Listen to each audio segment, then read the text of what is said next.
guys જય માતાજી આવી ગયા છે ઇન્સ્ટાગ્રામ ફેમિલી જોઈ લો બસ આઈસ્ક્રીમ ખાવા વિષ્ણુભાઈ શું નાસ્તો કરાવો मतलब वो अलग यार नाश्ता ना पैसा होता કરી તમે તો યાર વાત આવી કરી યાર આવડું મોટું રાયકાજી શોપ एक बार दिला दे રાયકાજી શોપ યાર તમે યાર આવડત ના કરો યાર આવું થોડું ચાલે જગદીશભાઈ શું કહેવા માંગો ઇન્સ્ટાગ્રામ ફેમિલી ને જો અમે આટલા પૈસા કમાણા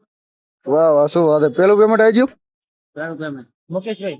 સો ગાઈસ જગદીશભાઈ ને પેલું પેમેન્ટ આવી ગયું છે મિત્રો આપણાને આવો નવો સપોર્ટ કરતા રહીએ મિત્રો તો આપણે એકવાર આવું પેમેન્ટ આવી જાય આપણે સરબત ને પૂછશું 100% બાબારી અમારી આઈડી માં ફોલો વધે ફેસબુક માં ફોલો વધે યુટ્યુબ માં વધે એવી અમે ઈચ્છા રાખીએ અને દરેક મિત્રો ફોલો કરજો લાઈક કરજો અને કોમેન્ટ કરજો સો ગાઈસ સપોર્ટ કરતા રહેજો મિત્રો નવા નવા વ્લોગ બનાવવાનું ચાલુ કર્યું છે મિત્રો તો એકવાર સપોર્ટ કરજો મિત્રો ને આપણે વિષ્ણુભાઈ ને રીલ માં લેવાના છે વિષ્ણુભાઈ કે આપણી આગળ પૈસા નથી हमको सिखा रिया है